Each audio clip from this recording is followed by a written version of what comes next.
everybody, for a morning slash brunch lunch edition of CCP episode 13. Hosting as always, the girl on a mission to steal things at a Target, but not really, because this is going to be really awkward. That's a really bad time thing, considering everything's Black Lives Matter. Me, Shannen, the anime misfit. With me as always, the Chandler of chat, the furry thespian, the one who barks at noon, Lamp. I don't have my voice changer this time, so sorry, but hello everyone. And joining us today, the knick-knack, Patty Jack, give him a boner. The boy who's really a man, Jackisboy. What's that intro? Hey, what's up? Hey, how are you guys doing? I'm Jack. Hello. Good. So, Jack, I would like you to tell us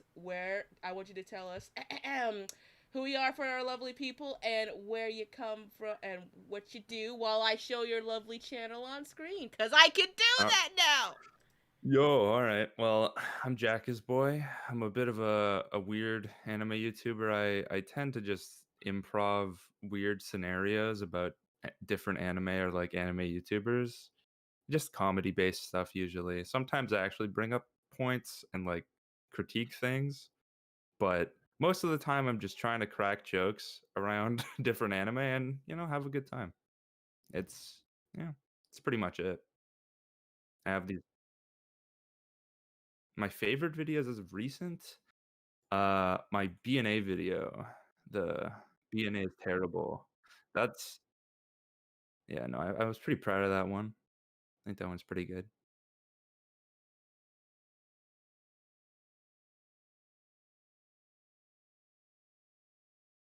Change back to the normal thing, because Very professional. Yes, we're very professional. Snap, snap, snap, snap, snap. So, so as you can see, we're in the morning because, well, for two reasons. One, my YouTube published thing was like, you should try posting in the morning because a lot of people show up on Sunday. I mean, I beg to differ. I don't know if that's really true, but I was like, look, after last month, I did not want a debacle like that to happen again. Yeah, no, morning's usually good, like around 12 to release a video or something or do a podcast. I think people are usually on. I cause like I fell asleep easily, so like that whole thing with shaves, I was so embarrassed. I was out for an hour. We kept it going. It was fine. Oh no, never again. Never again. So let's see here. Anybody got any weird stories before we start anything? Just in general, or in general. Does it have to have happened recently? No. Because according to some of the podcasts I listened to, even as in 2007, Nike shoes with just the remains of the human feet in them are washing up on shores and oceans. Oh. No one knows where the feet came. No one knows where the feet came from. They only ID'd one of them as one person. The rest, they don't know why. Just the shoes were out in the ocean. They just were. Damn. Glittering the ocean. No, the ozone layer. The turtles. Turtles. Oh. Yeah, that's a thing. I was like, wait, really? That still that happened to 2007. Okay, cool. I remember I saw something like that. I remember I saw something like that in the news. I think that's happened like multiple times, because like I feel like something else washed up ashore. I don't know if it was shoes, but I remember something vaguely. And don't go into the Bennington Triangle. That place makes you disappear. Yeah, I got one I saw recently. Anybody else see the tweet that Nickelodeon like was highlighting SpongeBob? Oh yeah. So Steven Hillenburg already said in the 2000s that he was asexual. There's an article. Yeah. You could find it. But everyone got really confused because they thought that Nick was just trying to push brownie points because, SpongeBob is gay. Because, like, yeah, he never... SpongeBob is not a sexual person. He never, like, displays attraction, really, at all. And it's, he's asexual. Like, that's what I thought, but I guess, I don't know. They want to earn some brownie points in this trying time, and, whatever. They have a property. Apparently, another reason, Apparently, another reason with that is that like all the main cast, all the main 7 cast members are all based on the 7 deadly sins, and SpongeBob is lust, but not lust in the way you think it is, but lust and happiness.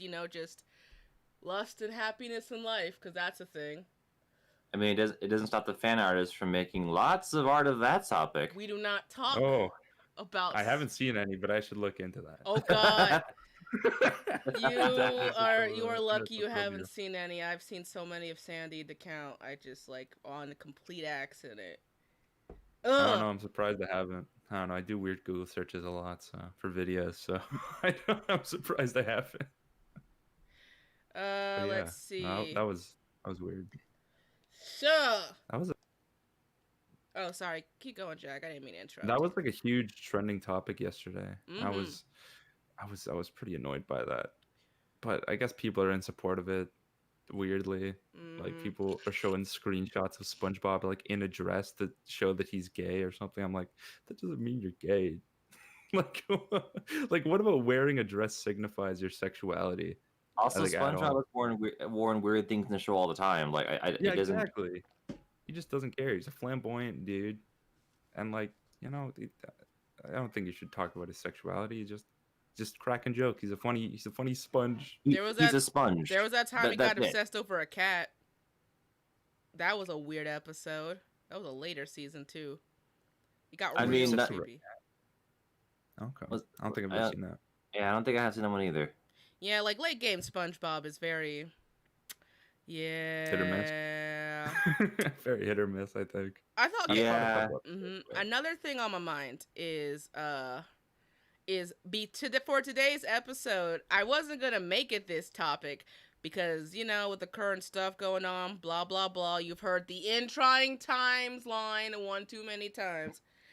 I was gonna make it talk about the other thing with Black Lives Matter, but like I couldn't really think of anything that would be appropriate that would tie back to anime, and I didn't want it to sound hollow and it'd be weird. So that's why we're going with today's topic, which is, 2 topics. So the first one we're talking about is critiquing Anitube. Anime YouTube as a whole, I feel like has a lot of like nibbly bits and how we all feel about each other, and there's a lot of like. I feel like when it comes to anitubers, like I wouldn't say there's animosity. There's like so much animosity. When I got into Anitube on my own, like it didn't seem as bad as people were describing it, like during the Digibro days. But I feel like, what do you guys? Okay, Jack, what do you initially think about like how we see each other in this landscape? Like as a whole, I feel like it used to be a little bit more toxic. I feel like back like when Digi made that huge shitting on anime YouTubers video, that like hour-long video, like a couple years back. I feel like it was more toxic and people were like on Twitter like shit talking each other because that was like super small back then also. But I don't know, like all the I feel like if you have like a problem with someone or like you want to critique someone specifically, you can just like DM them, maybe give them some advice or something, because that's what I usually do, is that I try and just like help if I'm like talking to someone on Discord or something. I just try and like help each other out and try and make the content better. Like I don't try and be toxic and just try and be like helpful at all. But I feel like people have been kind of chill in the community over the past couple of years. Let's see. I feel like it's a little bit more nuanced to that. Like, yeah, I feel like among everybody with the same number, like, no, let me back up a bit. So I feel like because of Anitube's more unique, like, big fish, little fish dynamic with who's big and who's small, even though we all kind of like everyone is much more chill now, there's still that discrepancy of like, there's still a distinct method of like how we critique each other. So the first method is depending on like what like group we're kind of swimming in. If you're in a group that you're swimming in, Yeah. Mm-hmm. The groups, like the groups. I could call them out. I am. Okay, so call them out.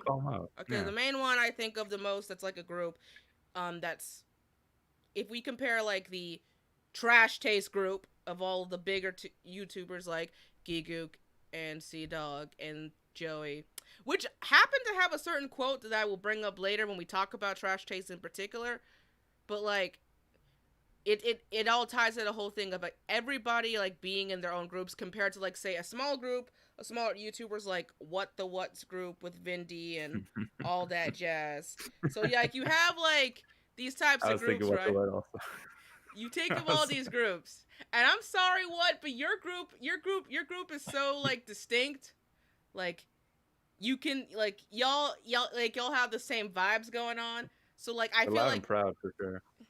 I feel like I how we think can. they're I think they're like nice guys. What Mm-hmm. the what? Like what the what and Vindy. I don't know. I haven't talked to Vindy personally, but like some of the other people like to hang out with. I think they're chill. It's just like they can go overboard at certain points. Like that one interspecies reviewers video he made Mm-hmm. with Vindy and stuff. That was quite toxic and just came out of nowhere. I don't know if you saw that, but Oh, I that one saw was it. mainly critiquing just everyone talking about interest. Sorry to derail it, but It's all right.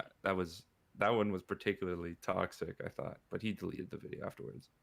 We gotta fill the time somehow. But like, I feel like one dynamic is that discrepancy between the bigger YouTubers and the smaller YouTubers because there's not many big anitubers. So like, when there's one to critique, unless they're super new like Nux, like I Hmm. feel like it's harder in the anime community to critique the bigger people.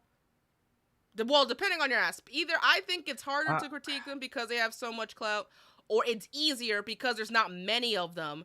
So if it's I think it's easier personally because it's so much easier to punch up than to punch down. Because mm-hmm, like if I could critique like of course all the new people coming in with like 100 subscribers are going to be worse than the big guys like Anime Man or something who have been doing it for years.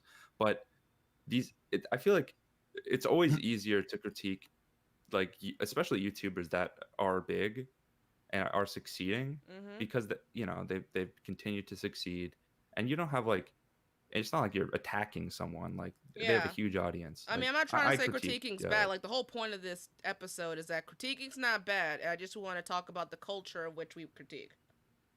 hmm I feel like people are, especially like if you talk about like Anitube Digest or something like who's your previous guest. Shabes That tends to like sweetheart. yeah, Shabes tends to be harder. He won't admit it, but he tends to be harder on people that are like have larger subscriber counts compared to you know smaller subscriber counts. It's just because you're starting out. It's like a different ball game pretty much. Like if you've been doing it for a while, it's just like I feel like you warrant more critique because you're obviously self-critiquing yourself all the time trying to Mm-hmm. improve, but like I feel like it's definitely easier to critique people with larger channels. I don't know what you guys think, but that's what I feel because I do that a lot on my channel. Yeah, so like just like it like on one viewer here, Long Island Iced Tea. It was a nice name. But it says critique is not harassment, and yes, I feel like. Do you think that AnyTube does well with that moniker? Do you think that like let's talk more about the smaller AnyTube community because I know the bigger ones have a different game, but like since we're all like in the same kind of boat in terms of like about this type of like cult, the same levels. I mean, well, then Hmm. again, yeah, because we're both small in comparison to big dogs. Yeah. Do you think that AnyTube holds their critique well, or do you think that like we have a problem with the whole critique is not harassment thing? I feel like a lot of people are like sensitive to it.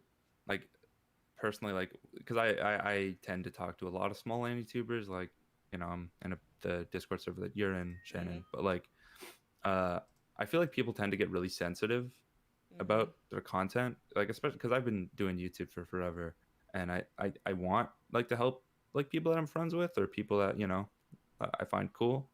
But like if I critique it's you have to like sugarcoat it in some way because people will take offense. People will like if you say any like sweeping statement at all. Like people will take offense because they put effort into it. They put like some of themselves out there, and it's just I feel like YouTube critique in general, just people tend to get offended.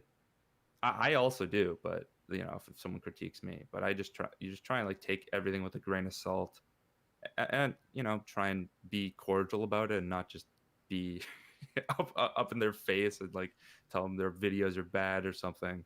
You have to be like smart about it and like a decent human being. And I think I've been doing it all right, but I know other people that have just like been kind of brutal and like, oh, your videos suck.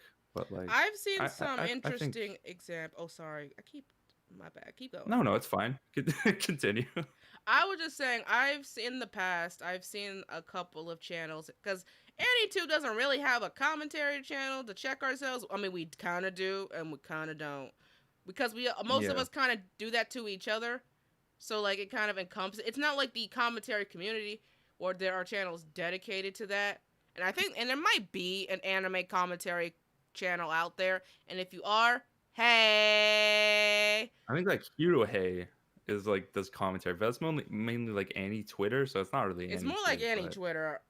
yeah, I So, don't, yeah. yeah, his mission on life is to punch out that Twitter. I guess so. But like, it's more like, I think the worst type of critique I've seen of AnyTube was this one guy, I forgot his name, but a long time ago, he would make YouTube videos, sometimes of AnyTubers, and he would end the AnyTube video with getting their avatar, if they had one, or a picture, and then kind of killing them on their, well, with air quotes, Jesus. killing them, either with an animatic or whatever. If you know what I'm talking about, you could say it in the comments, because I forgot his name. But I don't think he does that much anymore. Jesus, but boy. like, that's the worst I've seen it. I mean, in hindsight, it was more like, it was more childish when you really think about it. But it gets to that. It gets to that point. I guess that Anime Snob is like a commentary channel. The anime snob might be a commentary. I don't know if he does it as much anymore, but like he just shit on Chibi reviews like every day, and it's just got so brutal that like Chibi had to respond. I guess he's like the premier commentary channel, but his channel's pretty dead right now. But Yeah, I mean, he like, was pretty prevalent for a while. that tends to be the usual story. If they do have a different type of angle like that, they're probably like quiet right now in terms of content. But what type of anituber do you think gets the most besides, I mean, not like by number, but by type of content? And I mean like reviewers, or like the singers, or the episode reviewers. Personally, I think the episode reviewers get the most flack overall in terms of critique. Yeah, no. I feel like as a whole, like from the entirety of AniTube, probably episode reviewers like have, because there's just so many of them, and there's like it doesn't matter what size you are, like everyone is a fucking episode. I used to be an episode reviewer. Like it's like the easiest content to make, and that's why people critique them, because it doesn't really take much effort. Like you turn on your camera and then you speak about an episode, and it's sure it's like fine if you enjoy it, but it's a lot of people like who critique it, like especially like analysis people, like people that put effort into editing and everything else. I definitely feel like episode reviewers take the biggest flack, and for good reason. Right above think, reactors, actually. I feel like they're like second to reactors now that I think about it. Yeah, well, there's just so many of them also. Like you go everywhere and there's just people just reacting to anime episodes. You forget I forget how big the anime reaction community is. It's very big. It's insanely big. it's like one of the biggest parts. It's like episode reviews and like the Shonen Tube like kind of area. Shonen Tube. Yeah, the greatest side of AniTube, I guess. But yeah, no, they probably take the biggest flack, the reactors and the episode reviewers. But I feel a lot of the big guys also take a lot of hate. I didn't count the big guys because that's more of an obvious, as we said earlier, because they've just been doing it for a long time. So critiquing tends to be is like, you gotta expect that. But like going back to episode reviewers a bit, I've said it before on the podcast, but I'll say it again here. I feel like one reason they get the most flack out of the type of content people do is because of the algorithm they kind of sway. You know, Mm-hmm. they can post like the 3 videos sometimes they post like 3 videos a day. Because they just bank off the episode, put the episode in the title, you know, because they release it the day the anime comes out, so they get like prime time for people who are consuming the series weekly or something. That's prime algorithm time, baby. Yeah, algorithm trending time, you know, they're checking all the boxes except for quality content, but you know, that's to each their own, you know, it depends on the person, I guess. Because there are people that put deeper thoughts into their stuff. Like, you know, there's always a different person, like a For Neverworld, like who just like says a bunch of bullshit, and then like I think Chibi actually, you know, goes more in depth sometimes. I'm back and forth with Chibi. I like Chibi as a person. Oh, he's such a cutie pie. Yeah, I love him. He's very cute. You can't not look at the man and say he's not adorable. But oh no, he's adorable. Yeah. At the same time, I think that just in general, the anime. I mean, I do get the salt sometimes, like when like how pretty much it's not the qual with episode reviewers who post like that heavy. At that point, you don't have to worry so much about the quality as long as you post out enough content, because the algorithm likes the quality, the quantity. It's just quantity. Yeah, that's how you make your money, because it's the legacy. Like you just get views over time, and like the sheer quantity of videos, like that's how they're making their bank. That's For Neverworld's empire, I guess you could say. And but, yeah. I mean, it's like it's one of those things where I respect the hustle, but I also salt the hustle, because it. Agreed. Yeah, it's just it's salt. It's just mostly salt. I don't hate them as people. It's just salt. It's just like, oh, they're getting all the views. I work like a week on a video, and then they release a video in like an hour, and they're like, oh, it gets more views. Like it's always that salt in YouTube, like the jealousy. The jealousy is always a part of it. The salt. Another type of anituber I think gets a lot of extra flack, content wise, are the one episode, like the communities that focus on one anime, their entire channel. Yeah. Like the Dragon Ball channel, the Dragon Ball community, the One Piece and stuff. Which according to Drax, the Dragon Ball community, it's its own anomaly. It's something for sure. No. I was in it for a while. I was in the One Piece and like Dragon Ball community for like a good while, a couple years back, when I used to make like One Piece chapter reviews and such, like weekly. And those guys are pretty toxic overall compared to like anime YouTube and like the analysis people I hang out with now. It's those guys are, well, most of them just don't even watch much anime. They just tend to stick to like shonen anime, and like they just pump out bullshit, and it's kind of mean people, but you know, you teach their own, you know, associate in the circles you want, I guess. Yeah, so, and within those circles, I guess, okay, so let's say this.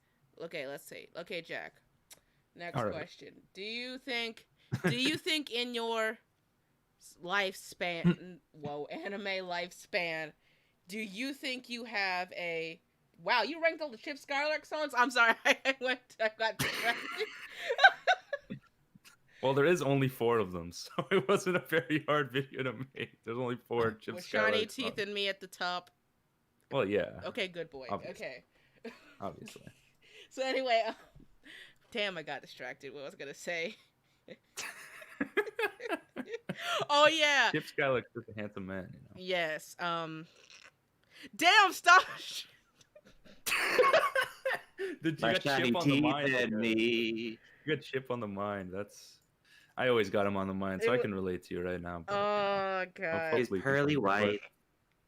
His pearly whites, they're just so pretty. They're just honestly. Okay, I remember. Don't forget. Okay. Quick, do you think? Right. Okay, Jack. Do you think that where you currently stand right now? Do you think that if you had to like make your clique of Anitube, because at this point it just naturally happens with everybody who gets like bigger, I know you're not bigger in terms of like 1 million subs yet.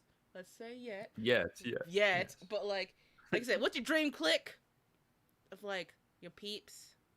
You know, My dream click.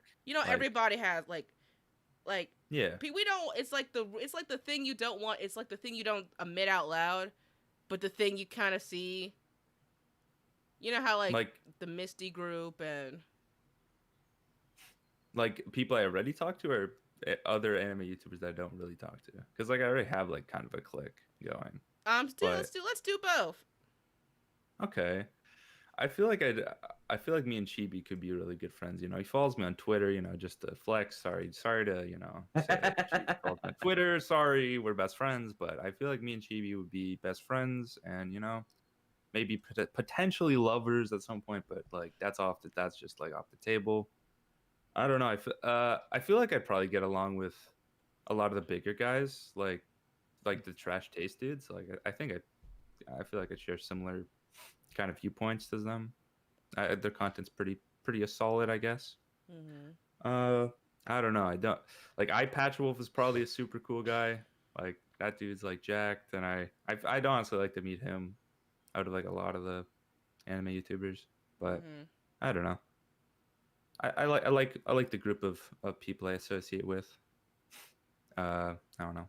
Me and my friend Core Reviews kind of have a little thing going where we have our new channel Jack and Core, where we do like podcasts and stuff. So that's speaking of, Core says subscribe to Jack and Core. Subscribe to Jack and Core. I had to bring it up at some point.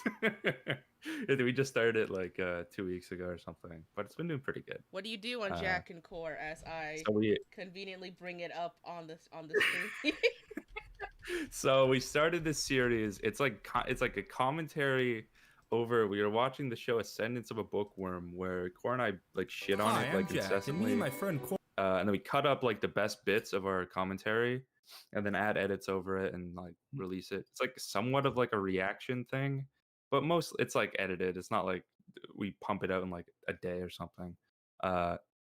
But there's 4 parts, and they're releasing weekly. We also have a Disney cast, which is where Core and I watched like all of the Walt Disney animated movies from the beginning, and that's pretty fun. Like watching like the history of like how animation has progressed and like where it started, basically, and that's been super fun.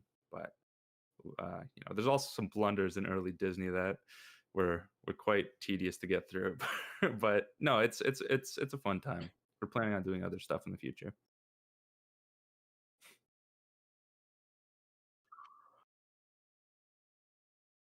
Oh my god, subscribe to Jack and Core. Let's go. Yeah, no, a sense of a bookworm. Core and I just never cut it any slack. It's not the worst thing ever made, but I think it's a bad show. But a lot of people love it.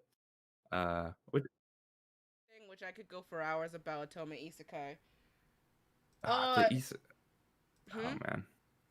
The isekai, the people always defend bookworm by saying, sorry to break the topic, I guess, and talk about a sense of a bookworm, but people just, people like bookworm and like how they like other isekai. Like it's not your typical isekai is what everyone says about like every isekai that comes out, and that's not really. It's an offset of the Otome Isekai genre, which is already an offset of the Isekai genre. I feel like I'm okay. So here's another assault with me. Since we are going on this topic, I feel like it's like Otome Isekai exists. It's happened like the villainous Isekai that happened this last season. We're now in the summer season already. Damn, I kind of missed that season. The spring season had the villainous anime, which I knew was happening 6 months prior in advance. I told Lamp too. I was like, we're going to make a video on time. What did we do? We didn't make a video on time. Wasn't that right, Lamp? We did not.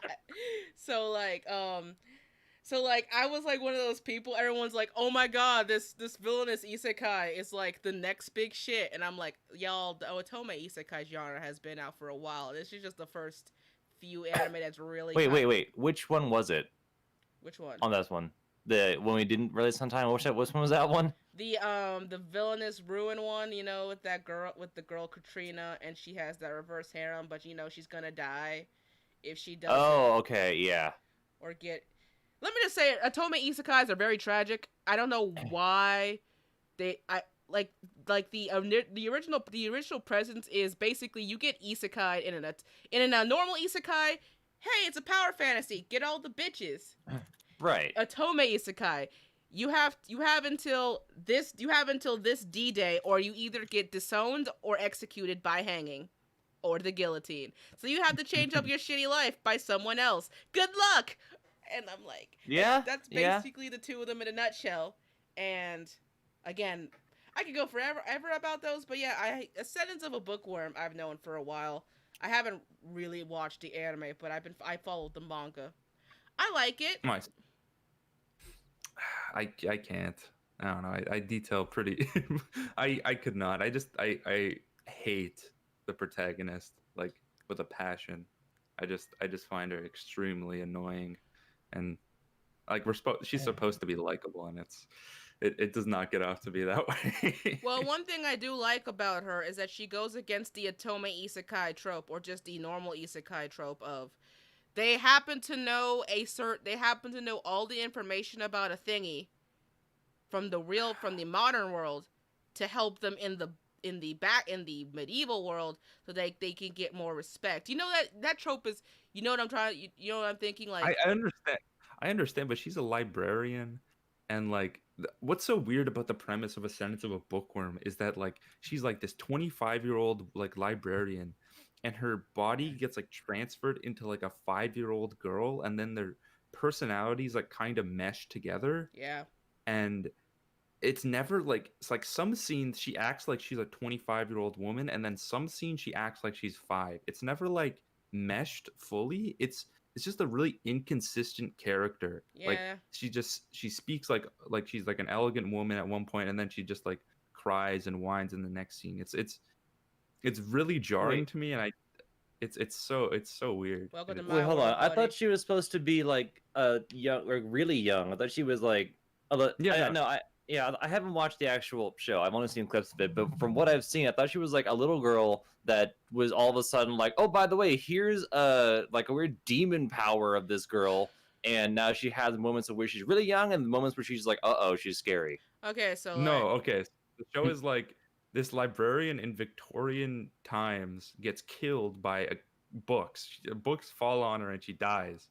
As she gets transferred to the isekai world, where this little girl mind was dying of this disease, and she inhabits her dying body and brings her back to life basically, but she inhabits this dying girl's body, and I don't understand like her personality. It kind of meshes, but then it doesn't match. It's so weird. It's such a weird character, and I don't think it ever let me try to explain this, because this is my expertise.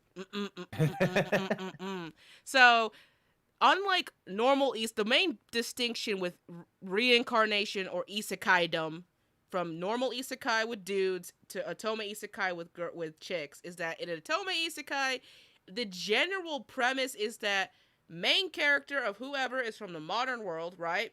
25-year-old, 22-year-old, whatever. They either die via overworking, an accident, abusive parents, a murderer. They die in really gruesome ways, or the very few get summoned, like normal isekai. However, the catch is most of the time they get summoned in the body of in the soul. They get reincarnated as another person, because the whole idea is that they can't go back, like as the name inclines with Otome isekai, is that the Otome games are more story based, so everything has to have an explanation in Otome games. Therefore, in Otome isekai, they tend to have an explanation as to why the main character can't go back home. Yeah. It's not like a normal isekai where like, there you are, here's an adventure, go get it, man. Yeah. So like we get so when it comes to Otome isekai, main characters typically are killed off in the real world or the modern world, and they get in the body that they tend to be, if it's a villainess, they tend to get reincarnated into the body of another person with the intent to save that person's life, because the medieval versions of themselves are either dying of an illness or they committed suicide. There's a lot of suicide in Otome Isekai. Or in the case of Ascendants of a Bookworm, it's sickness. And it's not like they die. It's more like the original soul dies, what tends to happen, and the new soul is the main character who saves that girl's life and becomes the new life of that girl.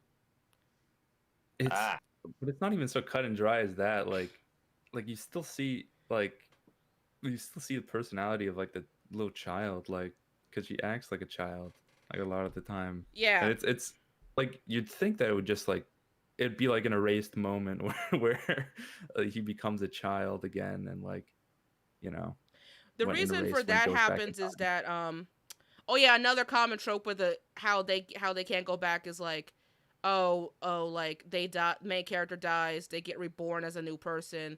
The person in the medieval world has a bad fall or whatever, and they suddenly remember like thoughts of their past life. The main character is considered a past life, but like in this case, so they tend to keep the main character's mind intact while the person there and they're basically hosting like it's basically like The Exorcist, where they take over the hosts, they take over the body. Weird. But they never like focus on that. I feel like that would be more interesting than what actually happens in Ascendance of a Bookworm, like because they never focus on it, and it's just so weird. And we're just supposed to like be fine with this weird like demon weird girl who acts 25 or 5 or like it's a weird person. I wish they like explored that part more. Maybe it would be more interesting. Some Otome Isekais do, and some Otome Isekais don't. And just in this case, it's that the two souls are wrestling with each other in their body, from my speculation, and eventually they'll finally merge. But until then, some don't do it very well. I can see your point. Yeah, that's just my main point. All right, so we should get back on the actual topic before I go into another rant. All right. So, tell me, Jack, tell me some self critiques you've gotten from the comment section or other anitubers, or tell me some of the ones you've gotten. Some like basic critiques. Critiques. Mostly, I feel like a lot of people critique like the amount of swears I use. I tend to use. I've been trying to do it a lot less, but like when I first like started trying to, do Anitube a lot more, I tend to just say fuck in every sentence, which was something that can get tedious, and that's like been a common critique of mine that I've been trying to curb over time, and I think I've been doing better. Just like vocabulary change and just a lot of people. Specifically on my videos, since like my videos I title them a very controversial take on something, but then the actual video is just me cracking jokes. Mm-hmm. So a lot of people just are turned off by that immediately. Like the goal of my channel is for someone to get angry at my video and then come for a laugh. Like that's always the goal, but people tend to just hate the clickbait side of my channel, which makes sense. People hate clickbait. I don't love clickbait, but Does that explain your avatar? What, my angry avatar man? Yeah. I guess he is just shouting. He's angry. I tend to be angry sometimes, but I don't know. I think I'm fairly chill. There's a difference between Jackisboy the YouTuber and Jackisboy the person. Jackisboy versus Jack the man. Jack the man. A lot of people just like don't find me funny, which is fine, and that's like a common critique, like, oh, you're not funny, whatever. But I always try and like improve on my delivery and stuff, and always try and improve on video editing and everything. But I don't get that many critiques. Mm-hmm. And like, I don't know about you, but yeah. We get some interesting critiques. Some of them include before it was the audio thing, which there's a difference between not anymore, because as you guys can hear, I'm on a new mic. I'm on a new mic. Isn't it way better than the past mics? Yeah, there's been a way difference between me and like Lamp in terms of like mic. This for a long ass time, And now it should be less that when we do a video together or in general. Hooray. The second critique we get is that our editing styles are different, and you like it's more like the main ones are you can tell it is. I also get the critique that like it's not really critique, it's more like an opinion that like my content itself is what's the word? Very Better than mine. quiet you. He's the co-host. He can't be quiet. He's got to speak. No, I'm just saying, like, when it comes to editing style, like, you can definitely tell. I'm trying to get it done as best I can, but there's definitely a difference between like the spark behind it, maybe. I mean, Does that make sense? I mean, on our channel, like when I do edit, it takes me longer, so I've been more giving Lamp more of the edits. That's gonna start changing when I get more people to like edit like on and off videos so that we can have more content. And that's gonna be its own like monkey hole to kind of jump through. I think another thing is that like my pronunciation is very weird. My voice can be kind of like off sometimes because I can't pronounce certain words completely correct. So like, But that's like commonplace in anime YouTube. Like, if you pronounce like one character's name wrong, they will badger you in the comments. Like that has happened to me so many times, and like a lot of people I know, like you mispronounce like one character's name, and then all the comments are about that. It's like, come on, like cut us some slack, please. Pronunciating bad Japanese is essentially become this channel's brand. I will. At least you have a brand. That's good. Yeah, I've guaranteed that I will mess up a Japanese name. We even have like a video where like for a subscriber special, people would give me words to try for me to pronounce, and a lot of them do some really ass mean words, like some really mean words. It's me. Like honestly, you just have to make a joke out of it, like out of just mispronouncing things. Like you just have to make that your brand, I guess. Like meme it up, I guess, because that's what I do whenever I can't pronounce like a stupid title. I just say it in a really stupid voice, just to, to cover my conscience. Or just do it with like purposely try to trigger someone and just say it horribly wrong and see who catches it. Just loud and proudly say it wrong. Exactly. Like, exactly. That's also a good way. I agree. That's what I would do. I would just purposely say, I would just keep saying it wrong, just to be like, I wonder how long it'll take them to scream at their monitor. I wonder. That might be an idea. Write that down, Lamp. There you go. Okay, no, it is written. I mean, most of my other things are a lot of self-critique. Like, I'm trying to work on making review videos. Like, as I talked in our Discord, and as I now, I mean me and Jack's Discord, that it's like, since my channel's content is a little old fashioned, like the format, like the type of videos they need to be, reviews aren't that popular in the original form. Like they pretty much old fashioned, and with this new video, I've been taking so long to write the script because I'm trying to make it more appealing and make it less of a review and more about just chatting it up and being funny. I don't think reviews as a whole are dead, because people review things and talk about like different anime and manga. It's just like the marketing of it, because people won't just click on a video titled like blank anime review. Like you have to like find a catchy title, like state your opinion or something in it. Like you got to spice it up. It's the landscape has changed a lot since the glass reflection days. But I don't think reviews are dead as a whole, because people no, I don't agree that reviews are dead. It's like you said, it's how it's marketed. Yeah, exactly. You're gonna hate this anime, and here's why. This one's not much of a critique, but the only other thing I can think of people kind of pointing my channel a lot is that my avatar, which is still getting changed. It's gonna take a while, but it's in the process of getting more of the new avatar is getting more poses. Hopefully I can get it drawn in at the year. But people really like staring at the boobs, and I'm like, yeah, they're kind of drawn a little big by now, aren't they? Yeah, no, it's all things you can improve. Like, it's just like when people like say critiques of like you suck, like baseless, like not constructive at all. Mm-hmm. Like those are the criticisms that are the worst. Like you suck, die. Like, come on, dude. Like, tell me what I did wrong at least. What did I do wrong? Like, I don't want people shitting on me for no reason. But it's fun to critique. I like doing it. I enjoy it. All right. So like, okay, let me ask you another question about critiquing. So let's pick some. I know that there's some anitubers in the chat right now, so I'm gonna pick one of you at random. So I'm gonna pick man mode since I see him. So okay, so man mode came up. So man mode came up to you and said, "Hey, Yeah. you fucking cuss too much."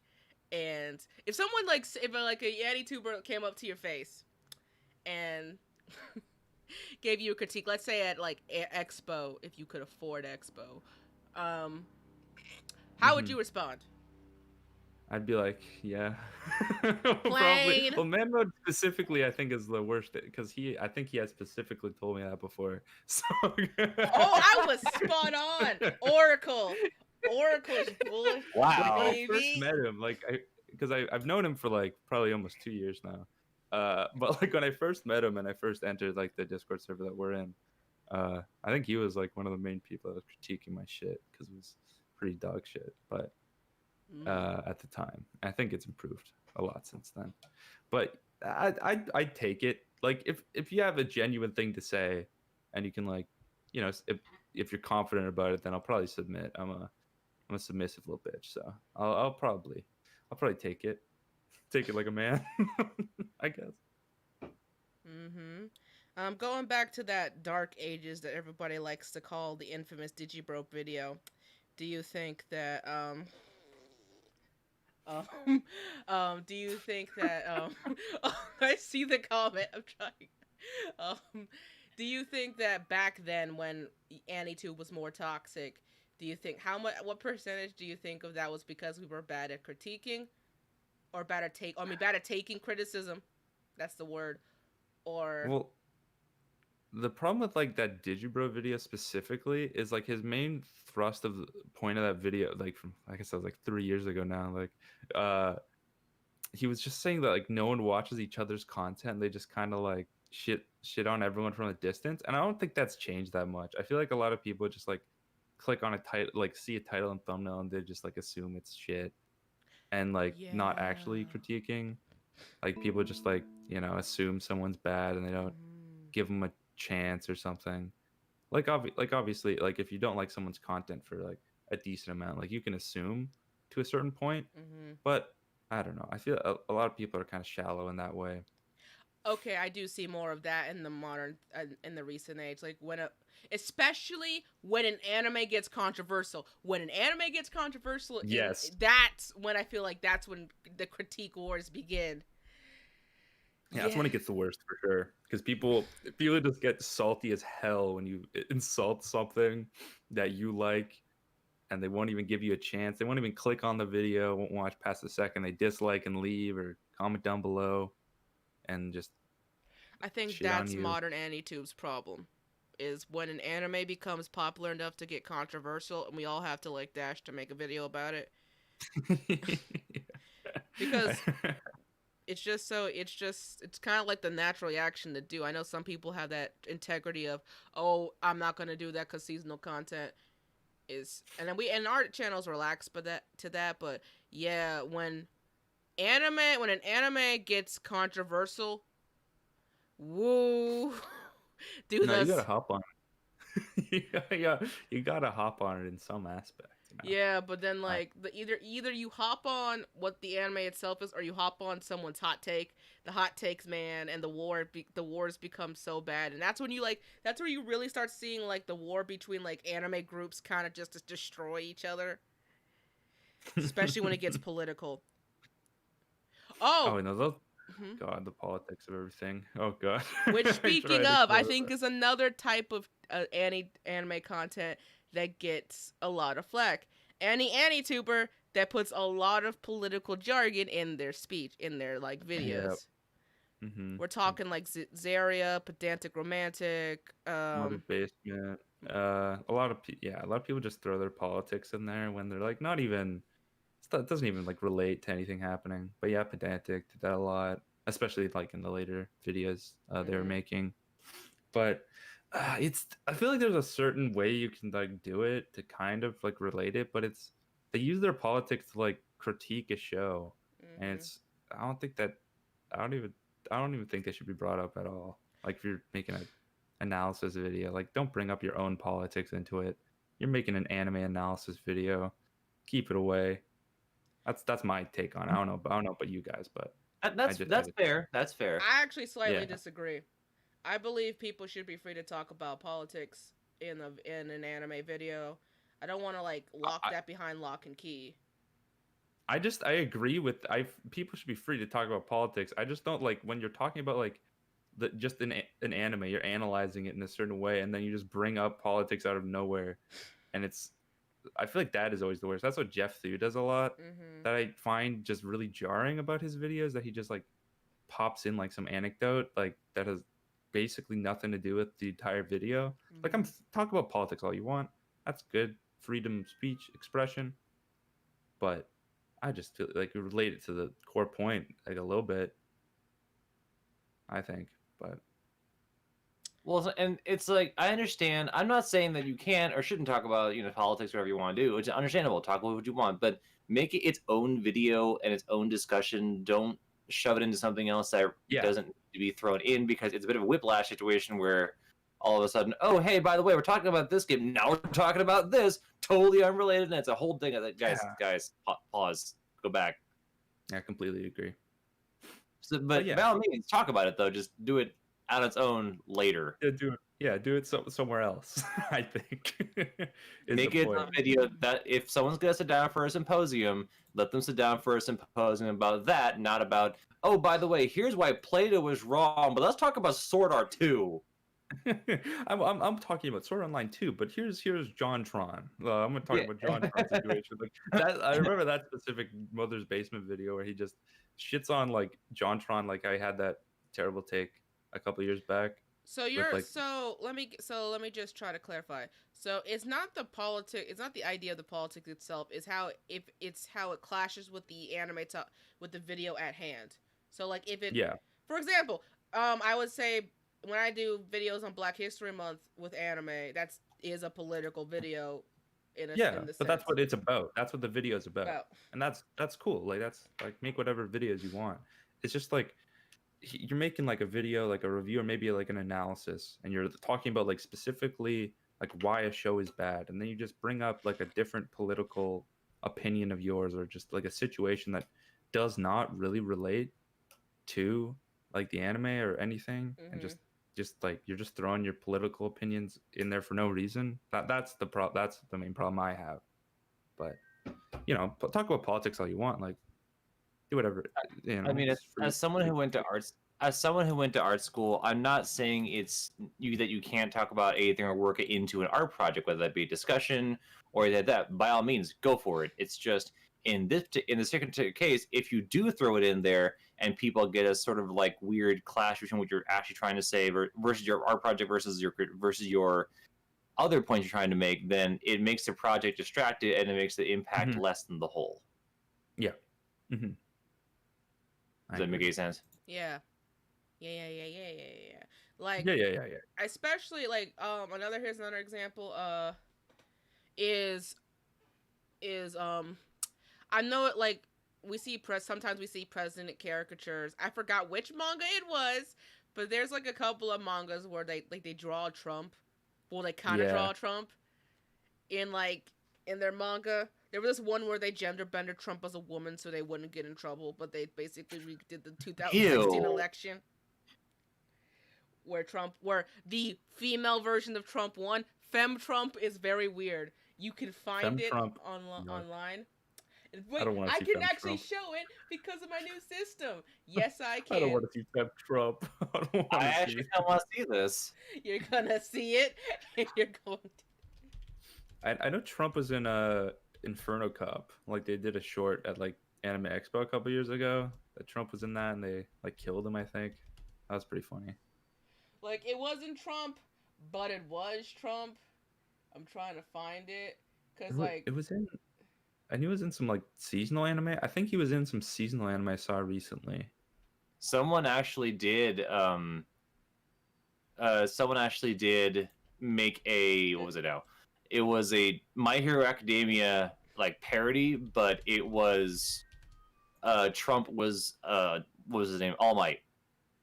there is that really cool like Bernie versus Trump One Punch Man thing someone did.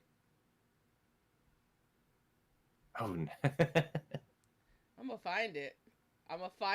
So you can to share my pain. Was Trump and Carol on Tuesday? I was not aware. I don't know. I didn't know either. I only watched the first episode of that show, so. Trump's like iconic, like one finger pose is always in it when you see him in manga, and I always find it interesting how it's like always the memeable poses. Like I've seen Obama in a few ones during his reign, but like they weren't as prevalent. Am I not gonna find it? No, I don't remember what it was. If I can't find it in 2 minutes, I'll give up. Y'all win. But it's in there. I don't remember which manga it was, but it was the whole like the premise of that. It was in chapter 1. I forgot what manga it was, but like the premise was this Japanese man was like I can't find it, I'm gonna give up. Basically, this Japanese man was like down on his luck. He was losing money in his shop and he didn't know what to do. The 2016 elections just happened to roll by and Trump became a meme in Japan. So much so that Trump and everywhere.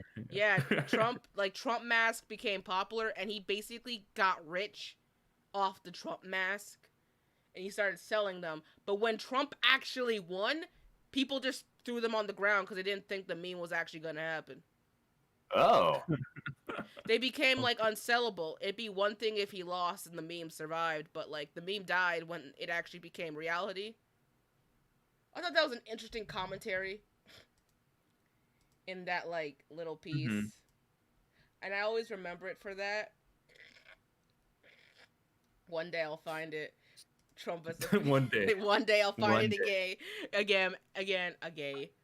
Wow. One day I'll find it and I'm gonna secretly slip it into your Pride Month. I'm gonna tag you in it, Jack, just because you're gonna look at it and stare at it. Anyway, you will know the pain. We're at the 1 hour mark, so Lamp, if you want to start scouring through some comments. Yeah. Remember to say their username because last time. Sorry. So let's see what would be a good stuff. So, Drax says I heard some back critiques myself. Oh, you're too negative, which I never considered a valid critique. That's true. Long Island ST, who doesn't clickbait? And also maybe that's Shannon's quirk, mispronunciation. Yep, part of the brand. Too many shallow people these days. Also on Long Island ST. Ultimate Agent 25. I'm looking at you, Anime Man, Mother's Basement Digibro. Manmo just posted 3 crabs.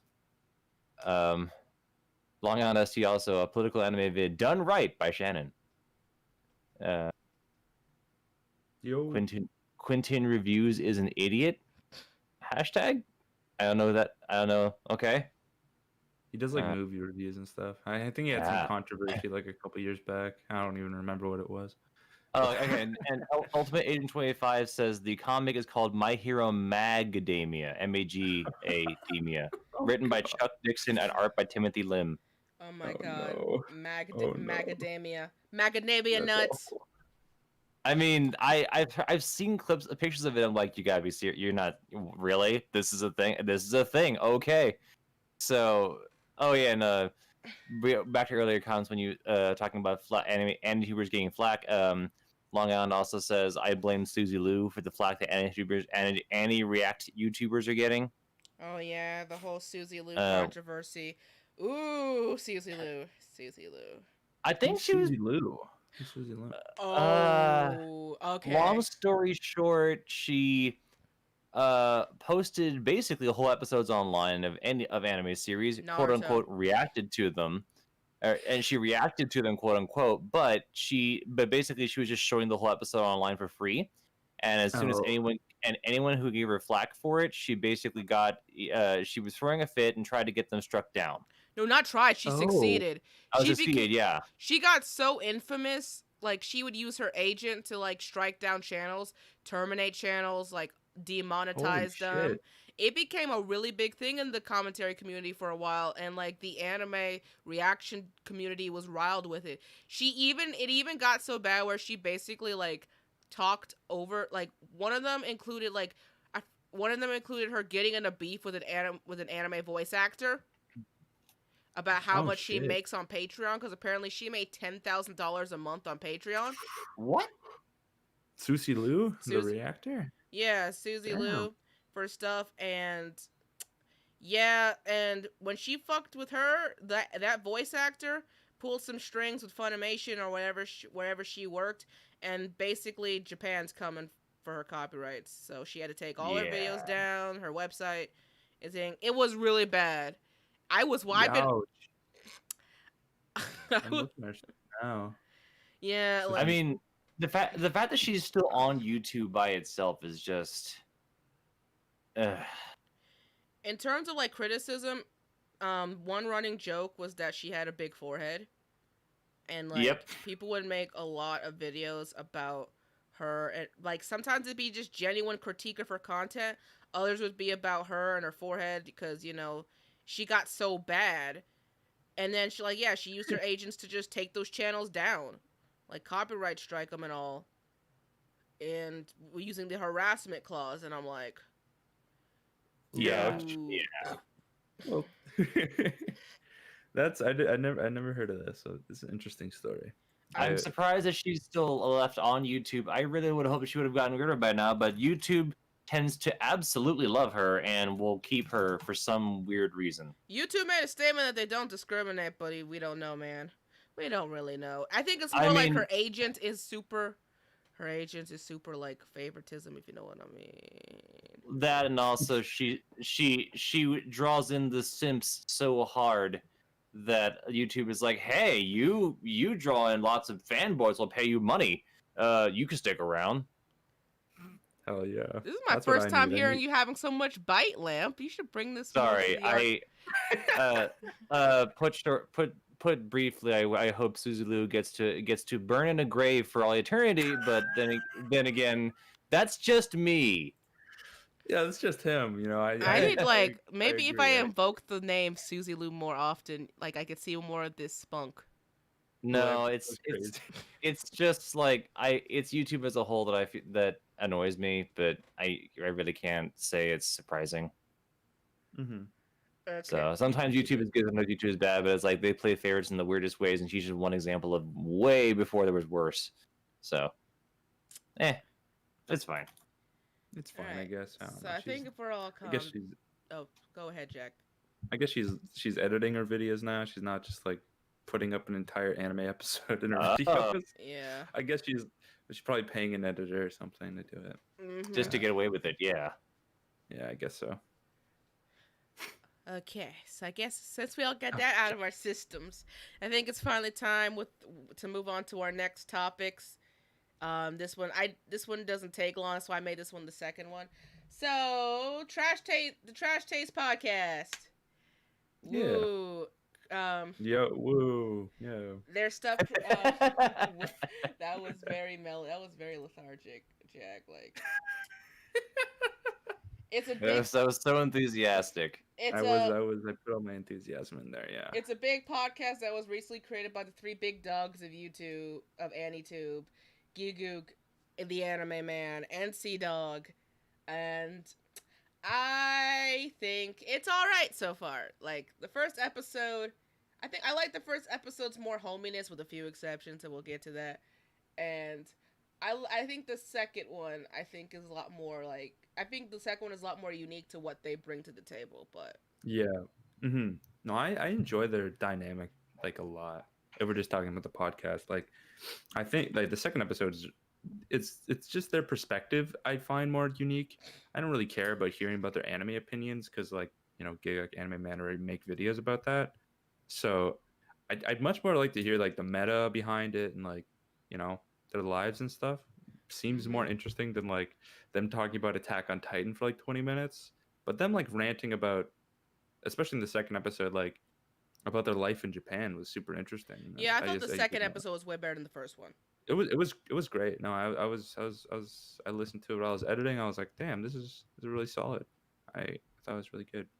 I'm surprised like how entertained I am by this podcast. The production Because value they're is just higher. they have a good dynamic. Yeah, like you can tell that like that they've been friends for a long time. And the core, their core, like I always say vibes. The vibes are there, man. That's just a natural The word. vibes are there. The vibes are there. I like the production value. It's not just like here the Community Corner podcast where we just have a thing. They have like a studio. They got this together. It feels, and they already have like 3 channels for this. They have this channel, no 2. This one and the one for highlights. So Highlights, yeah. Well, that's how they make the money. You know, that's all the big podcasts do that. You know, Joe Rogan and like every goddamn big podcast has to have a highlights channel just to earn that extra revenue. You know, and like make it more digestible for people. Because which is always good. I usually get into podcasts from highlights. Mm-hmm. So would you be? I'm glad. I'm sorry. Wow. Sorry. No. It's me. It is me. I'm just so easy. It's fine, right? I was just gonna ask, are you more willing to do the long form content because it's good to listen to while you edit, or do you think that it's better? Would you rather do the highlights?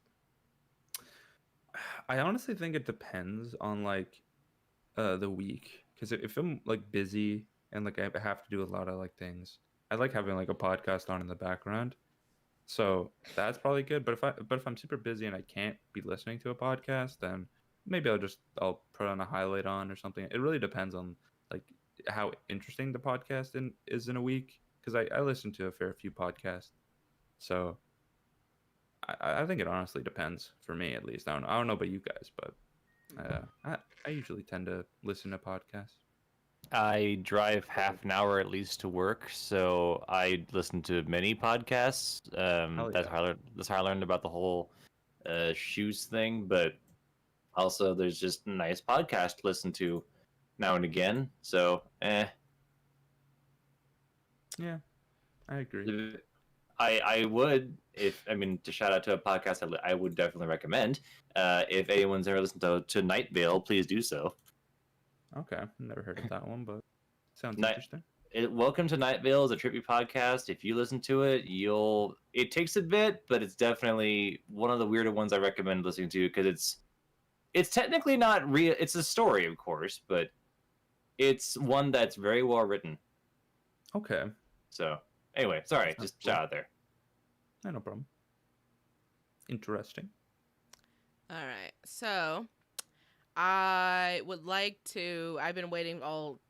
This is like the main reason I made this new like desktop thingy, because I wanted to talk about this one clip. It's 3 minutes, so it is particularly from the whatchamacallit. Trash Taste? Yeah, no, it's from the first episode. It's 21 minutes in.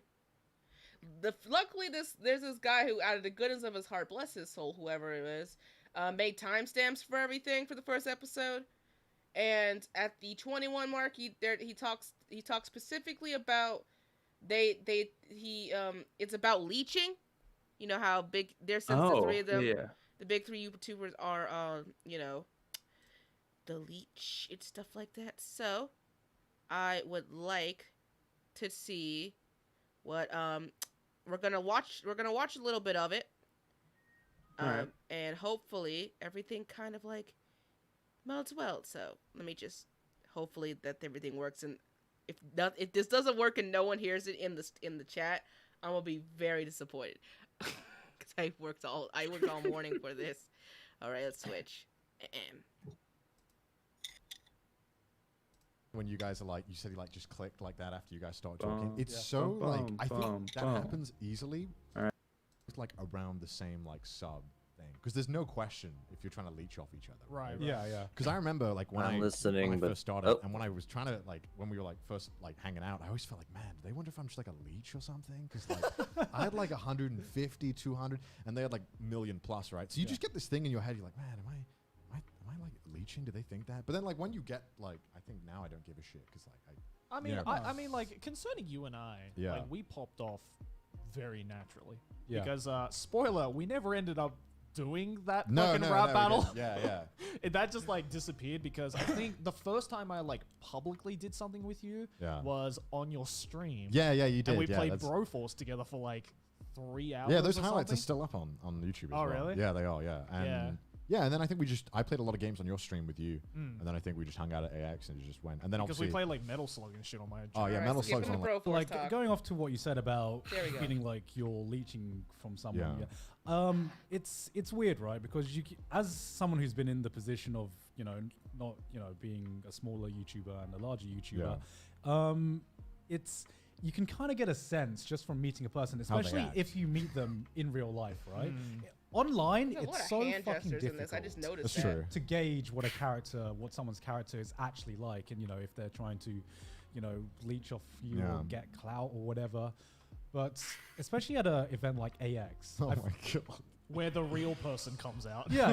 You can definitely get a better judge of character at a convention or meeting someone in real life, like Yeah. at a big event like AX. I think there's also a lot with that is that when you're at AX, I think some people think, okay, I've only got 5 minutes with this guy and Yeah. I've got to like befriend him. Yeah. So I think they like sometimes they go overboard with like trying to impress you, where it's like, what the fuck is this guy? Like, I mean, one thing I've noticed Yeah. with when it comes to like, because I've been to so many conventions where Yeah. like people have come up to me just for that like 5 minutes that they have time with somebody Yeah. to like just, I don't want to say kiss ass, but when someone's trying to kiss ass you, right? Yeah. Or like, but like the thing is that like at least earlier on when I would meet people like that and they're trying to be nice to me during those 5 minutes, Yeah. I didn't By know the way, I really if love that JoJo they shirt were just trying to T-Dog's kiss wearing. my ass or if they It's were good. I genuinely like his nice to me. JoJo Yeah. stuff. But the one He has like JoJo way suits I and found shit. I know, is I'm so if jealous. they can I'm so I jealous. guess, like try and maintain that friendship with you and try and stay contact with you Yeah.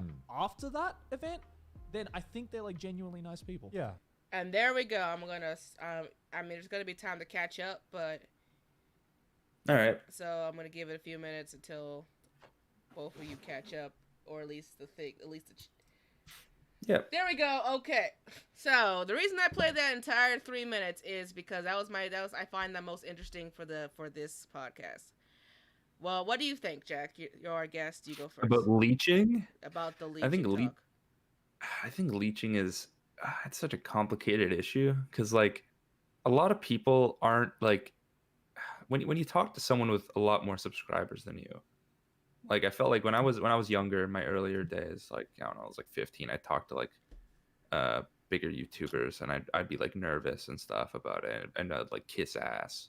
But like you just learn, but I guess a lot of people just don't like have this in their mind that they're literally just people.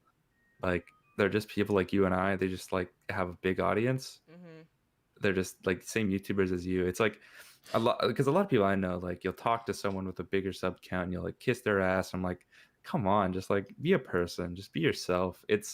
You can tell if someone's leeching, like especially like in a, I don't know, like the tone of voice. I think like if someone's like trying to kiss ass, and I think it's pretty toxic overall. Like it can inflate someone's ego a lot, or it can just like mess with like the bigger people. I think just like with trust and everything. Just I honestly just like treat everyone like a person, like like how you treat anyone is how I go about it personally. But it can get into really dangerous territory where like you spend a lot of time with someone and then they end up being some kind of leech, and it's like that's not the kind of people you want having around. You want people who are actually your friends. Yeah. Mm-hmm. I found that section really interesting because when you hear them talking about like how they yeah, it's hard when you're I do see that sentiment of it's hard to approach the bigger people because you feel like there's like this growing sentiment in YouTubers in general that like sub counts kind of matter, and that if you don't have a similar sub count, that it's harder to approach them. And I think I think that in the anime community where there's a lot of people kind of introverted already, I feel like that's a bigger practice I see more in the anime community than, well, just because I'm here, I'm in this community. But it's interesting to hear them talk about like how they used to, like, you know, they used to take any collab and whatever and all that shit, and I think the most important thing is what happens after they get what they want is done. Do they still contact you? Do they still, like, you know, they treat you like a friend? I feel like it's a slippery slope because, okay, let's say you take the whole friend route and like it's an Anitube. You're at the Anitube meeting at Expo, right? And you don't want to be that leech, so you just introduce yourself as yourself. Remember Hiding said this like a couple nights ago. Didn't he? He was like, he introduced himself by his name and not by, you know, his channel. Which, I don't know, what would be the proper etiquette? Like, you want them to know who you are if you want to do a collab, but like, you don't, again, you're trying not to, like, you want to treat them as a person. Yeah, it's like, I think you just act like yourself. You say, hey, I'd probably just introduce myself. I'm like, hi, I'm Jack. I have a channel called Jackisboy. I mean, that's fair. Yeah, like, you just be who you are with like any new person you meet. Like, that's like, you know, be yourself. I think it's appropriate. Like you'd say, hey, I am my real name or whatever nickname you go by, and then you say, and I run this channel or I run this project, and that's probably the best way to do it. Is just you don't start with the channel name or the pod, like what are a podcast you run. Start with, I am this guy, I am actually me, and I run this. Like, that's usually it's just better. Overthinking it can fuck with you, I think. Just like, you know, it's just a person. I like having that mindset is definitely better than like, oh, anime man, it's like 1 million subscribers. Oh my god, and, or just like say he's just a dude. He lives in Japan. He makes videos like me. You know, whatever. Like that's my mindset at least, and I think it's definitely healthier to have than. Oh, even then. Yeah, and even if you have, like, say you have the most subscribers on YouTube, it's like, say you are like, well, if you're PewDiePie, okay, cool, you have the most subscribers on YouTube, doesn't necessarily mean you're a better person. It just means you are more known. That's it. It's just the fame, and people I idealize the fame, and it's a dangerous place. They chase it. But that's kind of how YouTube is. It's like, hey guys, gotta get the subscribers, gotta get those views, get those likes. Are you gonna pay me? No. Are still the most powerful way to grow your channel fast. Unfortunately, but at the same time, the other thing that's annoying about YouTube, though, speaking of that, is even if you have, you know, millions of subscribers, you might just get randomly demonetized just because they want to. So it's like, you can get subscribers all you want, but you're also gonna just not get money. Yeah, no, it's most of my videos get demonetized, but it makes sense, you know. Like, you got YouTube's like a PG-13 website, like overall. So it sucks that like edgier content can't really succeed to a certain extent. Like, it's had to, you know, be censored a lot. I thought they changed it where like if you have edgy content now, you just get the edgy ads. I think it's when you monetize it now, I think you have to just it hasn't been rolled out to me personally, but like a lot of people have been getting, like, you get to select like what your video is, like you put like light swearing or something when you monetize it, because my channel doesn't have that yet for some reason. But then you can monetize it, like you say you swear a couple times, then like you just check the certain boxes. Yeah, and then they're making the systems better. And then you get like the more adult like ads, like a shaving commercial or something. I don't know if they do that. I don't know if that. I haven't heard that anywhere before, but I don't know. I wouldn't be surprised if they did that. I just heard it from I feel like I thought they just shared. I think they just put every ad everywhere. Most of the ads I see on YouTube are just shitty mobile games, but you know, that's like everything I see. But I usually never see shaving commercials. But yeah, no, YouTube's a slippery slope for sure, and the leeching can definitely be a dangerous place to tread in if you are like a huge YouTuber. It's hard to just trust people in that way, because you never know who's just trying to like feed off your success, and that's always a bad mindset. I mean, I don't to want to get say into. Anitube is really scared to talk to like the bigger people, but it's just Yeah, it's just real obvious. Like yeah, we as the smaller camps can like critique and like talk and have hot takes about them all the live long day. But to bring, like, I remember someone saying, I forgot who said it. So if you're listening to this right now, hey. So, because I didn't say it. Essentially, the idea is, you would go either whether you're going to Expo or you're online, you'll talk shit and have your hot take about a YouTuber for whatever reason. But you meet them in person, you're like, you try to be super, super, super nice. I know it's being polite, but like that contrast, sometimes I feel like in YouTube is so obvious. I think that's a bigger issue. I don't know if it's like a huge issue. I feel like that like permeates like all of YouTube. Like you get people leave a shitty comment, like a fan or something, and then you meet them in real life and like they're nice to you because they're a big fan. Like people are way different online than they are in person. Like because you are face to face. Like you share the same space. It's not like behind a wall, behind like a huge wall. Like you're not in like different places. It's different etiquette. I think online's way more brutal. Well, the online mask of being like you don't see the person immediately when you look at their profile. You'll see like a random profile picture. You can say what you want behind the mask of that picture, and then you'll never have to worry about like, oh well, someone's harassing my Twitter. I'll just delete their comment, but you can't delete real life comments. So yeah, exactly. And there's like they can hide behind that mask. And there's like this other thing of like, is the content they make like, are they like a real person? Like, everything with the whole scams and everything like that. Yeah, that YouTube bot going around, which is unfortunately on our last video, which is on the one where the timestamp one where it links something under that one, or no, there's a bunch of no, there's like but the Pacific one going around is like, hey, I like your content, let's be friends. And, yeah. That was the worst. I got that one like every video. I got that one the last video. And that one is like, it's from a channel that I've seen before, and apparently they're abusing the copyright system on YouTube, like just from uploads, and they make new channels and spam a bunch of stuff, and then they delete that channel and make a new one. No, they hack. The thing is, they hack your channel if you even touch it. Some people have gotten like their whole thing's hacked, and it's been happening in our channel too. So I just don't touch the ad. I don't interact with it. I wouldn't. I don't even try to delete it. I just kind of just leave it there. Yeah, I wouldn't either.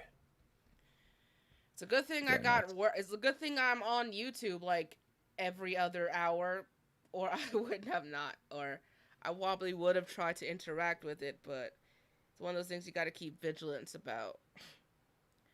I just like respond to most of my comments in like the same memey way. I usually just say "let's go" to like every comment. So, like it's like not even an interaction. I say like "lol" or something. Just Poggers. like respond. Poggers, yeah, exactly. Poggers. Just some bullshit in there. But yeah, as long as you're not like giving them like I don't know, any information, like you should be fine. What are those little things called that was like with Poggers? They were like flat and they were disc. I'm a fucking millennial. Those are Pogs, but in this case, that was a different time. I remember Pogs too. Those were good times, mine. But yeah, that's not this one. Yeah, Pogs and Poggers are very different. Very different. Although which is kind of a weird thing. That's a whole thing on English, like how words and memes evolve anyway. But yeah. Mm-hmm. No. I'm actually no. Let's continue this. I am very intrigued now. What is the difference between Pogs and Poggers, gentlemen? So Pogs were like these little discs you could collect, and they had different different images, prints on them. You collect them all, and so that was Pogs, and they weren't really that like groundbreaking if you think about it. Not to say that they're bad. But like every trendy toy like that happens every couple of years, like yeah. it's just that was pogs, and then poggers, for some ungodly reason, was a phrase that just kind of happened, and I don't even know the origin of that one, but it's just one of those. It's an emote. It's a pog champ. It's like a on Twitch. It's like an emote. So it's like this fucking dude made this stupid ass face. It's pogger's face. It just kind of blew up from there. Yeah. Okay, yeah. So I don't know those two. I mean, how memes evolve, I don't understand, or how phrases evolve nowadays, I don't understand. But I'm not even gonna try to understand it myself because it's like, nope, done. I stopped. I stopped on things like yeet, and I'm like, how did that? Okay, nope, that's part of my vocabulary now. I'm not even good about trying to understand it. It just happens. That's always the evil thing that happens to me. I think I ironically start using words, and then it just becomes part of my vocabulary. It's so dangerous. It's so dangerous. But now my friends and I use those modern phrases and create them. I know this is not part of the discussion, but it's like, okay, you know what? This is, it bugs me. Like, how is this a thing? Screw it. Nope. I'm just gonna go with it. We're heading towards the end of the show, so we tend to do like all the random bullshit types talks. I can say fuck all I want because it's the end of we're getting close to the end. All right. So I like. What'd you say, Jack? I said I like poggers. I just wanted to end that conversation with that. You know, it's a pretty good. Poggers, bro. Hey, you got your thing back. Your voice changer, it lives. I got it back. Have you been secretly working on that the entire episode? Yes. In the background, I've been like, I need to get this back. Well, Mr. Addicted to Voice Changer, would you like to give us one last round of comments, please? Yes. Okay. So let's see. Where did we stop? So, the other political parody is called Trump Space Force, made by the same team who made Macadamia. So there's that too, if y'all want to watch that. Rachel Messer was the voice actor. I need to figure out what that one was. Oh, Rachel Messer was Rachel Messer was a Long Island this year. Rachel Messer was a voice actor. Also, Long Island says Japan is ruthless when it comes to copyright, and YouTube likes drama rather than actual entertainment. Amen there. Ultimate Agent 25 said that was Trump's Space Force. Long Island again says when Suzu goes to court, reality is going to hit her hard. Yes, please. And then Drax says, I know it's nice to be friendly with people, but you have to remember that everyone is in competition with everyone else, so distance is best. That's also true. Long Island also says if BitChute is full, even if BitChute is full of questionable content, not the good kind of BitChute is full of questionable content, not the good kind of questionable content. BitChute, just you can post anything on there, so yeah, there's going to be a bunch of dog shit. I think the problem with BitChute is that and I was in the same boat before. People saw it as, oh hey, this is like a not as oppressive YouTube. I could upload my videos there as a backup page in case YouTube goes down. And BitChute even says, like, don't do that. This is our own site. We're not YouTube's backup archive. Actually make this your channel. Like, don't just back it up, but people do. That's all I think about with BitChute. That's like how I got introduced. I hate to say it, like I see it that way too, though. And I know I shouldn't see that. I'm sorry, BitChute, but like I know it's so easy to be a backup. It's not like you're You can't compete. I know. Like in comparison, Blair.tv is another site that also champions the idea of you shouldn't use it as a backup, but they actually make it more convincing. They actually have their own monetization system. That they have. And they have it's invite only, but it's based on like how you do on the platform. Like you don't use it as a backup site. Like you really try to dig into the community, and people have found success on there. So yeah, fair enough. Now, at least it's hard to all those YouTube competitors, like these small companies trying to compete, just always inevitably fail like over a certain amount of time, and it's just sad to see because YouTube just has such a monopoly on like on video streaming, like just like on this like entire concept. And that is Yeah, and like Amazon had been like saying Amazon still has it as a threat to just I bet they still have their Amazon YouTube ready to go, but again, YouTube keeps feeding them money, or like remember that whole Google versus Amazon thing where they took off their like products off Amazon for like 2 months, and then Amazon was like, we're just gonna make our own YouTube, and the moment they said that, they cracked and they made a deal. That's smart, honestly. But I just feel like most of the people like who watch YouTube are just loyal to the website. Like it's mainly what they like. That's mainly what I use for the internet. Like that's like people enter their own like spheres of like websites they visit, and YouTube's just like part of everyone's. I think it's just like it's a huge part of it. And it's just I don't see it coming down like anytime soon. So even if Amazon like competed, I feel like it'd be hard to. We said the same thing with Twitch and live and YouTube trying to get into gaming live streams, and that was wrong. I have hope. Like I said, it just takes a big company to be like, we're making our own YouTube. Yeah.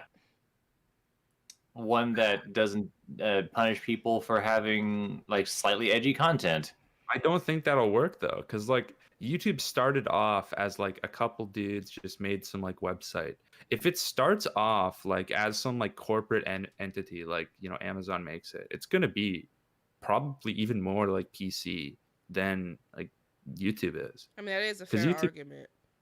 Yeah, because YouTube started off as like a fun project for them to like share videos with each other and make videos, but like if it starts from that corporate sense, like they're gonna want to appeal to the masses and get all the ads, and that's like PG-13 stuff. So I don't think that would be a replacement for edgy content. Personally, but, Yeah, that's true. We will see in the coming future. But anyway, before we head off this next episode, I would like to try. I'm gonna say this as an attempt because it seems to be I'm not getting as much. Next month, I would like to try to do an Anitube debate battle. Ooh. I forgot I had not told Lamp yet. Hi, Lamp. Next month, I'm attempting to try to round up a couple of Anitubers, and I'm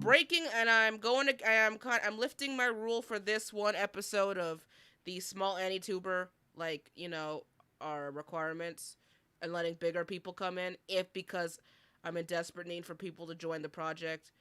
If you are somebody who wants to be, I'm looking for at least 2 people to be part of the debate, 4 people at max for like 2 people on each team, and then 2 more people, and then at least 1 to 2 Anitubers to like help mediate as judges. I've got 1 so far for either or, but like I'm posting like the thing around, so DM me on Discord, hit me up on Twitter if you are interested in that. If we don't find anybody by July, I will just go to plan B and just ask somebody for just a normal episode. But I want a debate battle on this channel at some time in the future. I think it'd be fun. So anyway, Jack, once again, tell the people where they can find you. Jackisboy on YouTube and Twitter. Please follow me on Twitter. I tweet out random bullshit jokes like every day, so you can probably enjoy some of those. I'm on subscribe to Jack and Core on YouTube also. That's a good channel. Please subscribe to that. Please subscribe to Jack and Core. It's the greatest channel on YouTube. And yeah, that's basically what I do. I do Twitch shit, but like not that often. I'm showing off the channels again because I'm just really proud of myself with this thing. It just took me like hours to do it, and I was like, Jack and Core, baby. Jack and Core. Let's go. So let's see. There's only 3 videos, but more to come. Yes. Weekly uploads. Yeah. Hooray.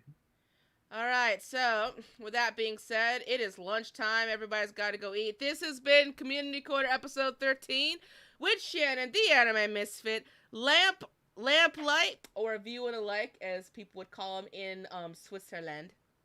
Make sure to like and subscribe. Oh my god, I was and Jackisboy. And we'll see you guys next month. So bye-bye. Bye-bye.